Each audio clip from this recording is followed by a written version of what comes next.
Hey, yo, what's up? What's up? Holla at your boy, Smell Good Gang. This is Pastor Smell Good, welcoming you all back to the channel for yet another review. If you're new to this channel, listen, we know you're going to like what goes down here. So go ahead and subscribe to the channel, push the bell for all future upload notifications so that every time your boy uploads another video, you would be in the know. Guys, I want to thank you for all of your help in helping me get to 900 and I want to say close to 40 subscribers on the channel. We're creeping our way to 1,000 and it's going to be a great celebration. But for today, I have another review for you guys yet here on your favorite stop for all things fragrances. And that is a trip to the house of Amouage. Yes, we are crossing the pond and we are going over there. And we are going to talk about Lyric Man from the house of Amouage. Feast your eyes on that baby. This is Lyric Man right here. Such a beautiful bottle, beautiful presentation. And listen, the presentation is even better if I'd only had the cap, but I do not because my particular version here was a tester that I received at 100 mil. So that's why you see this little patch job of a cap on here because this was a tester. Let's go ahead and talk about this scent real quick because guys, I'm gonna tell you guys something. This is a scent that I got into my possession off of a trade with Bond Number 9's New York Oud. Now I know some of you are gonna think I'm absolutely nuts for doing a trade, but there was a lot of logic behind me doing this trade. So let me tell you the quick story before we get into the fragrance. I had Bond Number 9 New York Oud for close to about 7 years. Hadn't even used half of the bottle. It was a great fragrance, don't get me wrong. You can check out my review that's already on the channel of Bond Number 9's New York Oud, but I had it for a long time. I had a lot of experience with it. I knew what it was hitting for, and listen, it did me quite a bit of good while I had it. But I was getting into the house of Amouage and just appreciating their bold and brilliant take on perfumery. And when I begin to think about how a lot of Bond Number 9 comes off really synthetic to me, and getting more experience with quality fragrances from the house of Amouage, I was like, okay, both of those scents feature rose, but I want to see Amouage's take on rose because this is a rose dominant scent. It's even marketed with this beautiful backdrop of red roses behind the scent. It's beautiful. So I had that on one end. Then on the other end, I was thinking about Bond Number 9's New York Oud, which was pretty much played out in the sense of the Rose Oud combo. When I began to research this one, I didn't see Rose Oud combo. So that definitely piqued my interest. So the fact that this was a different take on Rose and Amouage's quality being superior to Bond Number 9, that's why I went ahead and made the trade. So I gave him about maybe 2/3 of a bottle of Bond Number 9 New York Oud. He gave me 100 ml bottle of Lyric Man. So let's go ahead and talk about this scent. Let's get into the notes. This scent has notes opening of lime and bergamot. It has a mid of rose, angelica, ginger, saffron, orange blossom, nutmeg, and galbanum with a base of musk, incense, pine tree, sandalwood, and vanilla. All right, guys, so let me tell you something about this scent here. This particular fragrance is not mainstream. Let me tell you guys something. If you want something that is common, if you want something that is mass appealing to everybody, even the most non-experienced noses, please steer clear of this stuff. This fragrance is what I call bold. This fragrance is what I call brilliant. But I think you need to be at a certain level of perfumery to go ahead and get this, especially at the blind buy level like I did. Guys, this stuff is not blue. This stuff is not citrusy heavy to a typical woody dry down. This is not aquamarine. This bad boy is very daring. It's a very bold scent. So when I begin to go into the opening of this scent, and when I first purchased it, I was let down for those very reasons because this scent is so unique, it's so peculiar. Because what you're getting here is you're getting two top players of lime and rose. You guys may know of some scents that have those two top hitters, like the cinnamon with Harrods tobacco. I'm sorry, with the cinnamon and Harrods tobacco. You might be very familiar with the 1-2 punch of the honey and the tobacco and Naxos, or hey, on a designer level, the tobacco and the vanilla in Victor and Ross Spice Bomb Extreme. So you know where I'm going with this 1-2 punch type of fragrance domination in a scent. You guys know where I'm going. So the lime and the rose are the dominant notes in this fragrance, but it opens up extremely limey, and the rose is there, kind of giving me this picture or this experience of these beautiful red, robust smelling roses being dipped in a bunch of lime. All right, being dipped in a bunch of lime juice, maybe for an extended period of time, and then you pull the roses up and they're just drenched in lime juice.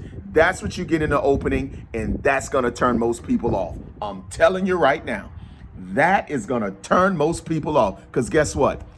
I was one of those most people, okay? That was me. Guys, when I first got this scent, I say, you know what? I think I may have outsmarted myself. That dude may have got me, because Bond Number 9's New York Oud is much more easily appealing to the masses. But this bad boy here is not like that. This scent, you are not gonna smell this when you walk into Dillard's and you approach somebody at the counter and say, listen, give me something that smells good with rose. You ain't coming across nothing like this. This stuff is extremely bold. I mean, it is so full of lime, guys. This is like key lime pie lime. This is like, you know, some of the most robust lime dishes and beverages of all time. Like that's how dominant this lime is in the note breakdown. But what ends up happening that I really do appreciate about Lyric Man is the fact that the fragrance is given substance. It's supplemented by so many other noticeable, beautiful things going on. So you get that rose that's gonna come up more in the mid, and it's gonna be ever present throughout the life of the scent. But what I notice amidst that limey rose domination, what I'm noticing is this beautiful green embellishment that I'm picking up due to the Angelica and due to the Galbanum in the mid. Now in the mid, you get some more components to supplement the floral, like the orange blossom, noticeable, and the saffron, some spicy saffron in there. So you get those things that are gonna add support and dimension to the rose itself. Because remember, the lime is like the left hook. I mean, it's coming out there strong, and it lasts throughout the life of the scent. So the rose needed a little bit of support with that orange blossom and with the saffron, and you get this beautiful green touch that's added to the scent. And you know what green does? It gives this clean shoot. It gives this clean experience that you're gonna get amidst the rose and the lime. And then by the time the fragrance comes into her own, guys, you're gonna get another wave of that green, and you're gonna get that from the pine. So this is a very limey, floral green scent to me. And then in the base of the scent, that is going to be smoothed out. That clean green, rosy lime profile. That's going to be, how can I say it? It's smoothed out. Okay, I'll just say it that way. It's going to be smoothed out by this creamy sandalwood and this vanilla note. And you know what Amouage does well? Incense.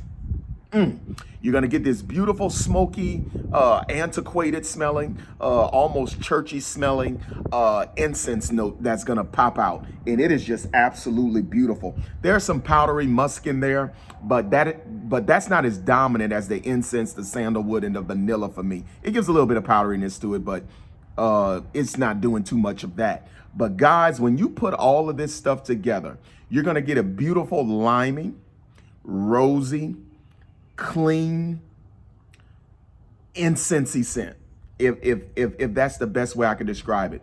Lime and rose, most definitely, but you're going to get this sweetened incense profile. And in the midst of all of that, the fragrance just comes off really clean. It does that for me. And if you guys know anything about me, I appreciate a good green. Creed's Green Irish Tweed, Bond Number 9, Shea Bond, What's another good green? Creed's Original Vetiver. If you guys know me, I really appreciate the vintage Cosmere edition of Polo Green. I really appreciate that. And I get some Polo Greenness going on in here, all right?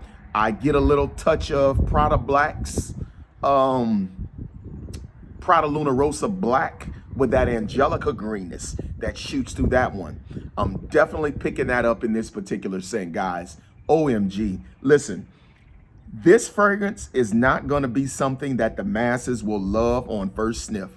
I was one of those people in the masses, but you give this stuff time. And I'm going to tell you guys a particular story. You know, when I knew I had to come and review this and light this one up, when we had freezing temperatures here, and I put some of this on, and I just went sit on this porch and went sit on my backyard porch. Let me tell you guys something. When I saw this bad boy start cutting up in the cold, and it took me into another dimension of the scent, I said, oh man, I got to come to the Smell Good family and tell these guys about this scent. All right. So once again, let me just give my final synopsis of this. This is a very limey rose with a clean cutting shoot of green, smoothed out by that Amouage signature incense, the creamy sandalwood coupled with the vanilla. OMG, there's a sweetness on the bottom of this scent, but the sweetness does not take away from the greenness of the scent. The sweetness does not take away from the airiness of the scent by no stretch of the imagination. This is what you call just a beautiful blend. I mean, it is beautiful. This fragrance is brilliant. So let me go ahead and get into the performance on this thing. Let's talk about what this does. Lyric Man, is she gonna get up on off you? Yes, she will. Beast mode. This is a beast mode scent to me. As far as the sillage, listen, 5 to 6 feet. This bad boy is no joke. Longevity, 10 to 12 hours. No joke. And guys, 10 to 12 hours is me being generous.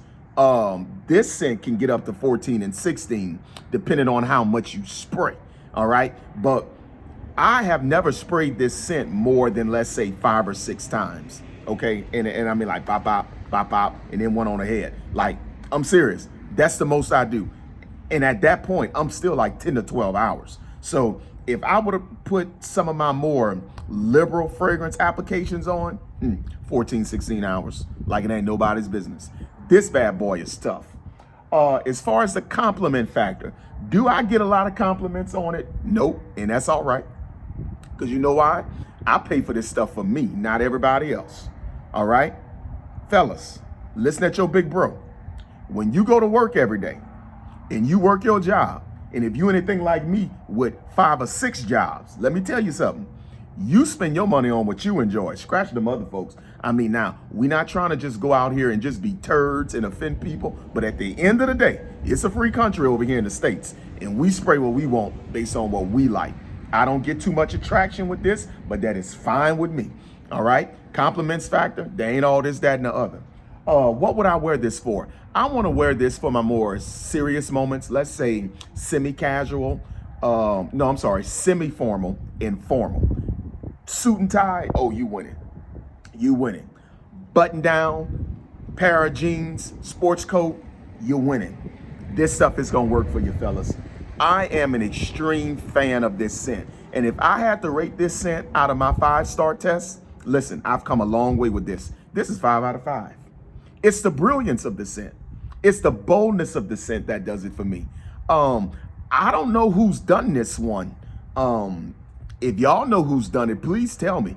I don't know who's done this limey rose thing. Like, this is brilliant. You know, the rose oud thing, that's played out. Everybody's done that. Everybody has their take on this. But this lime rose thing with this clean green cut through there. Listen, the green is cutting through this fragrance like Peter Cetera's voice used to cut through the vocals of Chicago. Yes, listen, Terry Kath could sing. Robert Lamb could sing. But when they all did the background vocals, Cetera's voice just cut through everybody else's. That's what the green does here. Smoothed out by this wonderful creamy sandalwood and vanilla and that signature Amouage incense note. This is the shiznit. Guys, if you're bold, if you're experienced in this thing, if you've been sniffing for a long time, go ahead and put your nose on this too. Don't give up on the first spring.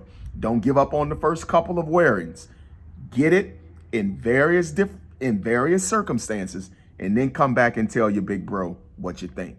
All right? God bless you. I love you guys. I'll talk at you later.